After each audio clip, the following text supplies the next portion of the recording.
السلام علیکم۔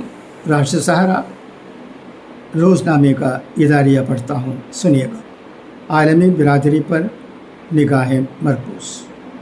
مشرقی وسطیٰ کے یہودی ملک اسرائیل اور حماس کے درمیان شروع ہوئی جنگ میں گزشتہ ایک سال کے دوران اب تک تقریباً 45,000 سے زائد لوگ مارے جا چکے ہیں، جن میں بچے، بوڑھے، خواتین، طبی عملہ اور صحافی شامل ہیں۔ ہلاکتوں کے علاوہ زخمی افراد کی تعداد 1,00,000 سے زیادہ ہے۔ اس جنگ میں بھی ان کو شمار کرنا مشکل ہوگا جو غزہ میں ان عمارتوں کے ملبوں کے نیچے دفن ہو گئے جنہیں اسرائیل نے اندھا دھند بمباری کر کے کھنڈرات میں تبدیل کر دیا ہے۔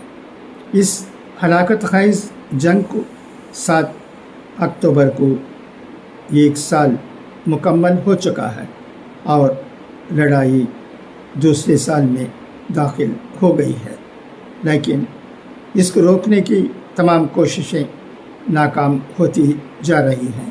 امید کی جا رہی ہے کہ اسرائیل کو غزہ پر شدید حملوں سے باز رکھنے میں کامیابی حاصل کر لی جائے گی اور یہ جنگ اطراف کے دیگر ممالک کو اپنی گرفت میں نہیں لے سکے گی، لیکن تمام ممالک اسرائیل کی ہٹ دھرمی کے سامنے کوتاہ قد ثابت ہوئے اور امریکہ کی دوہری سیاست و پالیسی کی وجہ سے اسرائیل کے ناپاک قدم اور بڑھتے حوصلوں نے لبنان کو بھی فضائی حملوں کا نشانہ بنانا شروع کر دیا۔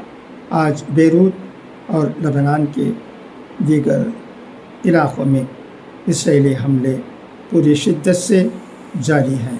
نہ صرف لبنان میں حزب اللہ کی قیادت بلکہ وہاں عام شہریوں، معصوم بچوں اور خواتین کو بھی نہیں بخشا جا رہا ہے۔ ابتدا میں اپنی جاسوسی کے لیے مشہور اسرائیل کی خفیہ ایجنسی موساد کے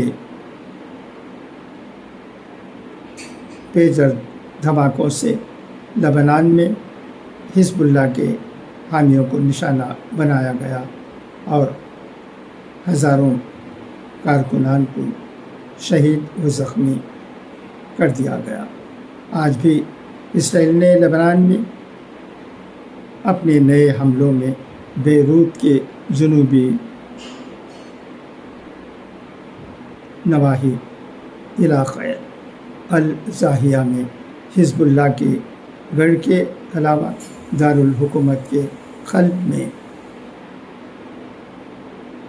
2 علاقوں میں رہائشی محلوں کو نشانہ بنایا ہے۔ حملہ جمعرات کی شب کیے گئے اور ان میں 22 افراد جاں بحق اور 100 سے زیادہ زخمی ہو گئے۔ الغرض اب تک لبنان میں اسرائیلی حملوں میں 1,200 سے زیادہ افراد ہلاک ہو چکے ہیں، جبکہ 12 لاکھ سے زیادہ افراد نقل مکانی کر گئے۔ اس جنگ کا دلچسپ پہلو یہ ہے کہ امریکہ کی جانب سے اسرائیل کو دبے الفاظ میں سرزنش تو کی جا رہی ہے، لیکن حقیقت یہ ہے کہ اسرائیل کو نہ صرف اس کی سیاسی پشت پناہی حاصل ہے بلکہ فوجی اور مالی مدد بھی بہم پہنچائی جا رہی ہے۔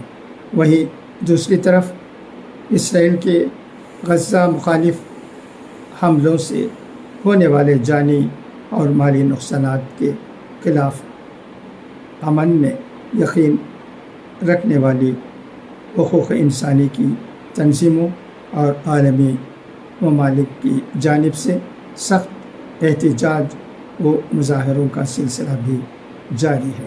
یہ بات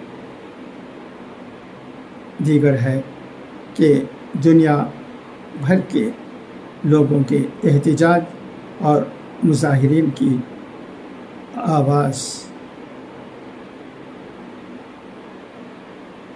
دشت بصحرا ثابت ہو رہی ہے، اور اسرائیل اپنی گڑبڑ اسرائیل کی پالیسی پر کاربند نظر آ رہا ہے۔ اس میں تو رائے نہیں کہ یہ جنگ حماس کے اسرائیل پر ہوئے حملوں کے بعد 7 اکتوبر 2023 کو شروع ہوئی، جس میں اسرائیل کے تقریباً 1200 افراد ہلاک ہوئے تھے اور 250 سے زائد افراد کو یرغمال بنا لیا گیا تھا۔ ان حملوں سے اسرائیل بے حد جلبلا گیا اور اس کو غزہ شہر کو صفحہ ہستی سے مٹانے کے لیے حملہ کرنے کا بہانہ مل گیا۔ اب اسرائیل کا ظلم اپنی انتہا کو پہنچا ہوا ہے اور اس کی ہٹ دھرمی کے سامنے عالمی ممالک اور طاقتیں ہیچ ثابت ہو رہی ہیں۔ آپ کو یاد ہوگا کہ دنیا بھر کا میڈیا حماس کے حملوں کو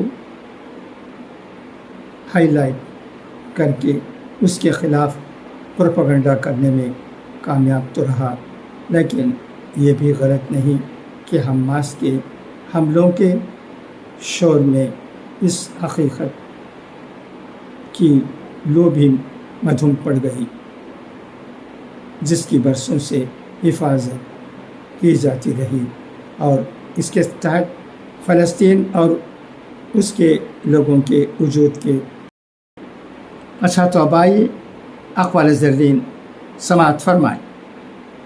دوسروں پر مہربانی کرو، تعریف ہوگی اور صلہ بھی پاؤ گے۔ اگر کاہل ہوگے تو حق ادا نہ کر سکو گے۔ غریب مہمان آ جائے تو قرض لے کر تکلف کرو۔ منافقت کی دوستی سے کھلی عداوت بہتر ہے۔ دعا ہے کہ اللہ تبارک و تعالی ہمیں اچھی باتوں کو سننے اور ان پر عمل کرنے کی توفیق عطا کرے۔ خدا حافظ، فی امان اللہ۔